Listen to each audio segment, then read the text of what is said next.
ሰላም ጤና ይስጥልን ውድ የጎህ ቴሌቪዥን ተመልካቾቻችን እንደምን ቆያችሁ? ከሀገር ውስጥና ከባህር ማዶ የተመራረጡ ዜናዎቻችንን ይዘንላችሁ ቀርበናል። ዜናውን ወደ እናንተ እያደረስኩ ነክሊል ሂሩት አብራችሁ ቆይታ አደርጋለሁ። አብራችሁን ቆዩ። በመጀመሪያም ቀዳሚ ወዳደረግነው ዜና ስናልፍ መንግስት ለዜጋ ተኮር ዲፕሎማሲ ትኩረት ሰጥቶ በመንቀሳቀስ በማይናማር በአስቸጋሪ ሁኔታ ውስጥ የነበሩ 53 ኢትዮጵያውያን ወደ ሀገራቸው እንዲመለሱ ማድረጉን የውጭ ጉዳይ ሚኒስቴር ገለጸ።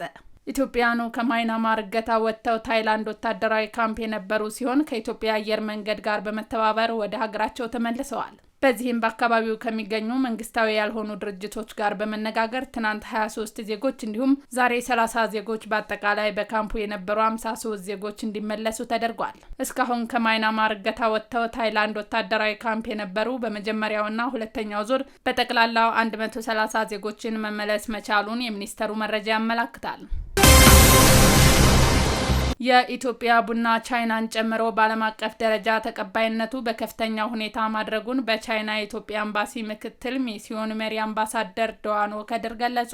በቤጂንግ የሚገኙ ኢትዮጵያውያን ኤምባሲ በሶስተኛው ቤጂንግ ሲቢዲ ኢንተርናሽናል ኮፊ ካልቸራል ፌስቲቫል ላይ ተሳትፎ አድርገዋል። በቻይና የንግድ ሚኒስቴር የሴኩሬሽን ኢንዱስትሪ ፕሮሞሽን እና የኢትዮጵያ ፔንሲዮን ሁነቱን በጋራ አዘጋጅተውታል። በቻይና የኢትዮጵያ ኤምባሲ ምክትል ሚስዮን መሪ አምባሳደር ዶዋኖ ከድር የኢትዮጵያን ቡና አስመልክቶ ገለጻ አድርገዋል። በገለጻቸውም ኢትዮጵያ የጥሩ ጣዕም ቡና መገኛ፣ ጥራት ያለው ቡና አምራችና ላኪ እንዲሁም የጥሩ ጣዕምና የተለያዩ ባህሪያት ያላቸው በርካታ የቡና ዝርያዎች ባለቤት ናት ብለዋል። የኢትዮጵያ ቡና ፍላጎት የቻይና ገበያን ጨምሮ በተለያዩ ሀገራት በከፍተኛ ደረጃ እየጨመረ መሆኑንም አመላክተዋል። በተጨማሪም በመንግስት በኩል የቡናን አመራረትና ጥራት ለማሳደግ የተለያዩ ስራዎች እየተከናወኑ ነው ብለዋል። መንግስት በሰጠው ትኩረት በኢትዮጵያ የቡና ምርት በብዛትና በጥራት እያደገ መምጣቱንም ጠቁመዋል። የኢትዮጵያ ቡና ላኪዎች ከቻይና ኩባንያዎች ጋር በቡና ወጪ ንግድና በሌሎች የቡና ዘርፎች ላይ በትብብር እንዲሰሩ ጥሪ አቅርበዋል።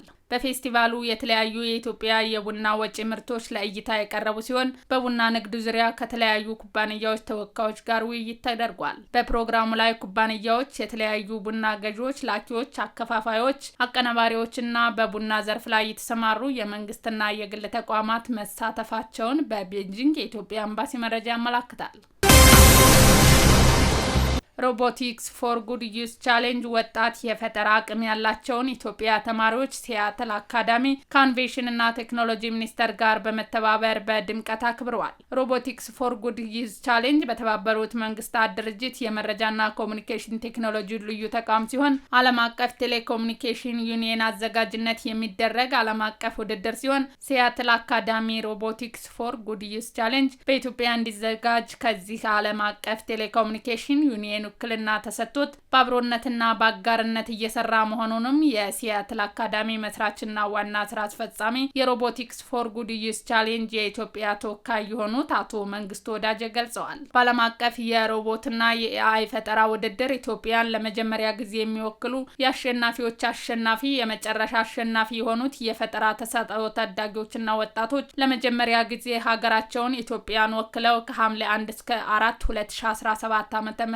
በስዊዘርላንድ ጄኔቫ በሚደረገው ዓለም አቀፍ ውድድር ተሳታፊ እንደሚሆኑ ተገልጿል። በሮቦቲክስ ዘርፍ ፍላጎት ያላቸው ታዳጊና ወጣት ባለተሰጥኦዎች በማወዳደር በጄኔቫ ለሚካሄደው የዓለም አቀፍ የሰው ሰራሽ አስተውሎት ውድድር ለሆነው የኤአይ ፎር ጉድ መንገድ እንደሚከፍት የታመነበት እንደሆነና ዝንባሌ ያላቸው ታዳጊዎችና ወጣቶችን ያለምንም ክፍያ በውድድሩ በማሳተፍ የሀገሩን ሰንደቅ ዓላማ በዓለም አቀፍ መድረክ ላይ ለማስተዋወቅ እንዲሁም የሀገራቸውን ኢትዮጵያ ወጣቶች ያላቸውን አቅም ለማሳየት ትልቅ እድልን እንደሚፈጥርላቸው የፕሮጀክቶቹ ኃላፊ ተናግረዋል።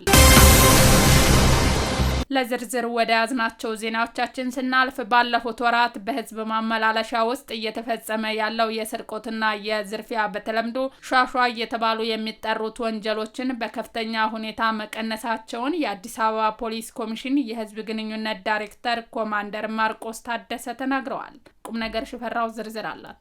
የኮሚሽኑ የህዝብ ግንኙነት ዳይሬክተር ኮማንደር ማርቆስ ታደሰ እንደተናገሩት ለወንጀሉ መቀነስ ምክንያት የሆነው የፖሊስ እርምጃዎች ተጠናክረው በመቀጠላቸው ከፍተኛ ቁጥጥርና ክትትል በመደረጉ እንዲሁም የህብረተሰቡ ግንዛቤ በመጨመሩም ነው። ኮማንደር ማርቆስ አክለውም ወንጀለኞች እነዚህን ወንጀሎች ለመፈጸም የተለያዩ የማታለያ ዘዴዎችን የሚጠቀሙ ሲሆን ራሳቸውን እንደ ተራ ተሳፋሪ የተማሩና የሃይማኖት አባቶችን በመምሰል ድርጊቱን ይፈጽማሉ። በተጨማሪም ሴቶችም በዚህ የወንጀል መረቦች ውስጥ ተሳታፊ ናቸው ብለዋል። በየጊዜው የስርቆት ወንጀል መልካቸውን እየቀየሩ መምጣታቸውን በማንሳትም በወንጀሉ የሚሳተፉ ሴቶች ቁጥርም በዛው ልክ እየጨመረ መምጣቱን አንስተዋል። በተጨማሪም የተደበቀ ወይም የተቀየሩ ታርጋ ያላቸውን ተሽከርካሪዎችን በቅርበት እየተከታተለ ነው ያሉት ኮማንደር ማርቆስ ፖሊስ እነዚህን ስራዎች ከህብረተሰቡ ግንዛቤ ጋር ማስጨበጫ ዘመቻዎች ጋር በማጣመር የተለያዩ የመገናኛ ዘዴዎችን በመጠቀም ዜጎች ራሳቸውን እንዴት እንደሚከላከሉና አጠራጣሪ ድርጊቶችን ማሳወቅ እንደሚችሉ በማስተማር ላይ እንደሚገኝ ተናግረዋል።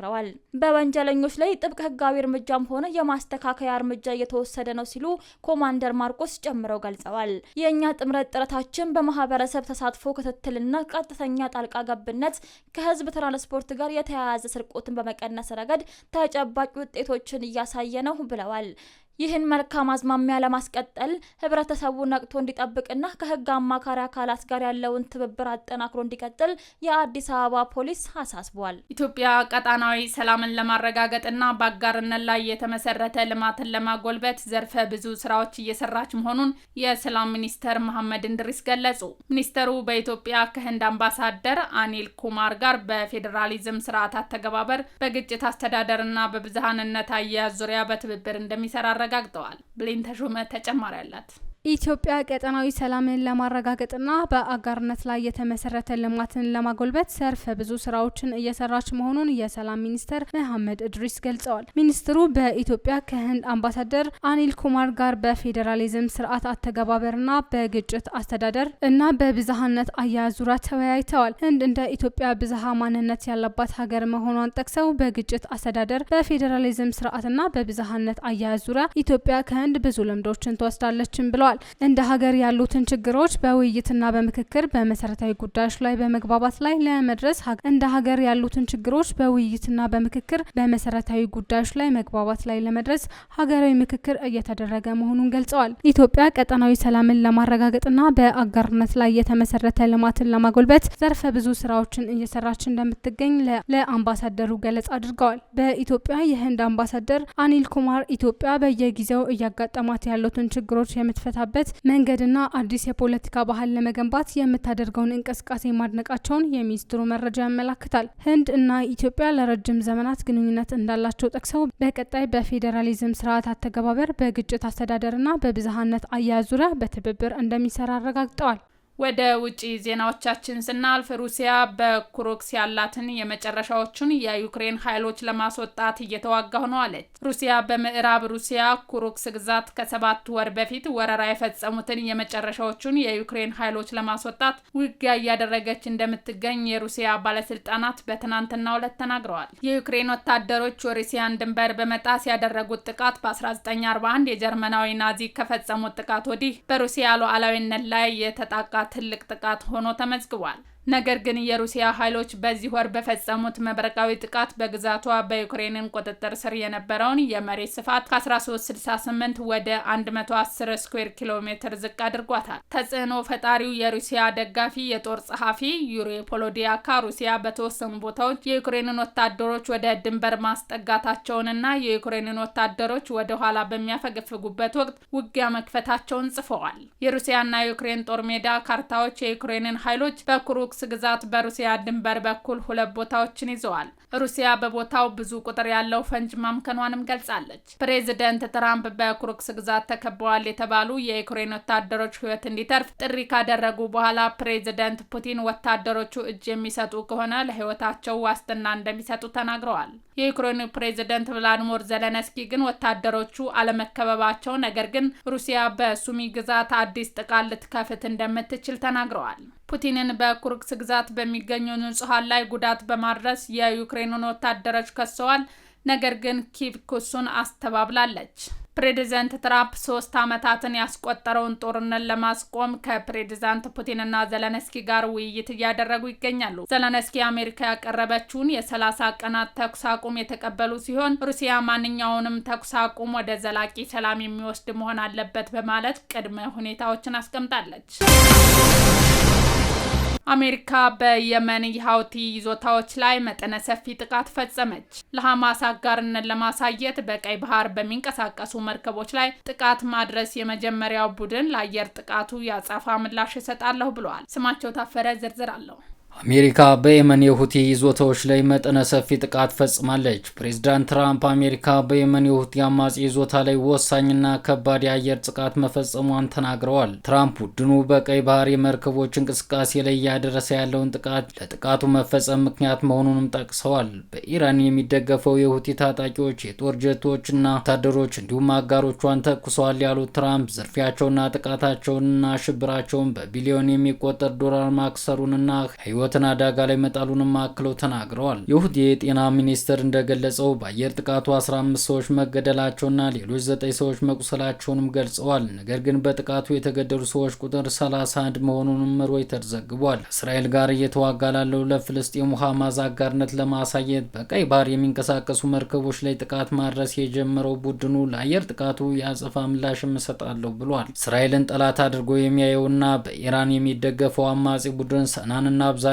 ሰሜን ምዕራብ የመንን የተቆጣጠረ ቢሆንም በዓለም አቀፍ ደረጃ የመንግስት እውቅናን ግን አላገኘም። ሁቲዎቹ ባወጡት መግለጫ አሜሪካና ዩናይትድ ኪንግደምን በሰናን በሚገኘው የመኖሪያ መንደር ኢላማ አድርገዋል ሲልም ከሷል። ፕሬዚዳንት ትራምፕ አንታገስም ብለዋል። ትራምፕ አክለውም ዓላማችን እስከምናሳካ ድረስ ከባድ ጥቃት እንሰነዝራለንም ብለዋል። የኢራኑ የውጭ ጉዳይ ሚኒስትር አባስ አርጋች አሜሪካ ኢራንን በምትከተለው የውጭ ጉዳይ ፖሊሲ ላይ አቅጣጫ ማሳየት የለባትም ብለዋል። የውጭ ጉዳይ ሚኒስትሩ አሜሪካ የእስራኤልን ዘር ማጥፋት ሽብር መደገፏን ታቁም፣ በየመን የሚደገፈውን የምትፈጽመውን ግድያ ታቁም ሲሉም በኤክስ ገጻቸው ጽፈዋል። ሐማስ አጋርነቷን ለማሳየት ከህዳር 2023 ጀምሮ ጥቃት እየፈጸሙ መሆናቸውን የገለጹት ሁቲዎቹ እያጠቁት ያሉት እስራኤል፣ ዩኬ እና አሜሪካ ጋር ግንኙነት ያላቸው መርከቦች ብቻ እንደሆነም ይገልጻሉ። ውድ ተመልካቾቻችን ለዛሬ ያዘጋጀንላችሁ ዜናዎቻችን እነዚህን ይመስሉ ነበረ። አብራችሁን ስለነበራችሁ ከልብ እናመሰግናለን። በያላችሁበት ሰላም